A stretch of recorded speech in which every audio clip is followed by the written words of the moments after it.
Hello दोस्तों, आज की कहानी का शीर्षक है अच्छे कर्मों का फल। मीरा नाम की एक बहुत ही दयालु लड़की थी। मीरा के जन्म के बाद ही उसकी माँ की और पिता की मृत्यु हो गई थी। मीरा अपनी दादी के साथ अपने छोटे से घर में रहती थी। जब भी मीरा किसी को परेशानी में देखती, उसकी मदद करने की कोशिश करती। एक दिन मीरा जंगल की ओर जा रही थी। रास्ते में उसने एक बूढ़े व्यक्ति को भीख मांगते हुए देखा। मीरा के पास एक बिस्किट का पैकेट था जो उसने उस बूढ़े व्यक्ति को दे दिया। बूढ़े आदमी ने कहा कि बेटी, अगर तू मुझे यह दे देगी तो तू क्या खाएगी? मीरा ने बोला कि बाबा, मैं कुछ न कुछ खा ही लूँगी, मेरा घर पास में ही है। फिर मीरा आगे चली तो उसने देखा कि एक छोटा बच्चा नंगा घूम रहा है। मीरा ने अपनी जैकेट उसे दे दी पहनने के लिए और अपने जूते भी। छोटा लड़का बोला, दीदी, अगर तुम मुझे यह जैकेट और जूते दे दोगी तो तुम क्या पहनोगी और तुम्हें ठंड लगेगी? मीरा बोली कि नहीं भाई, ऐसा नहीं है, तुम इसे पहन लो, तुम तो बिल्कुल ही निवस्त्र हो।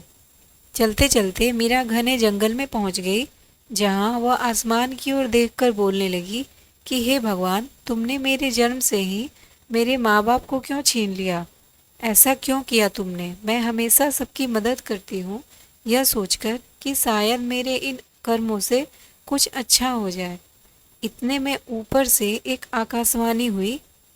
उस आकाशवाणी ने बोला कि बेटी, मैं तुम्हें एक वरदान देता हूँ तुम्हारे इस अच्छे कर्मों का, कि महीने में एक बार तुम अपने माँ बाप से मिल सकोगी।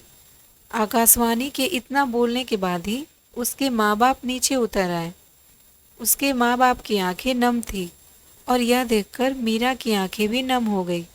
मीरा की माँ ने उस रात अपने हाथों से खाना खिलाया, उसे कहानी सुनाई और वह पूरी रात बात करते रहे। और जब सुबह हुई तो उसके माँ बाप ने उसे समझाया कि बेटा, अपने घर आराम से जाना, और उन्होंने मीरा को खेलने के लिए कुछ खिलौने भी दिए। मीरा बहुत खुश थी कि वह अपने माँ बाप के पास है। कुछ ही समय पश्चात उसके माँ बाप आकाश की ओर चल दिए और मीरा भी अपने घर को वापस आ गई। अब मीरा और भी अच्छे से सभी की सहायता करती और हर महीने अपने माँ बाप से मिलती थी। मीरा इस बात से खुश थी कि महीने में एक बार तो वह अपने माँ बाप से मिल सकेगी, उनसे बात कर सकेगी और उनके साथ रह सकेगी।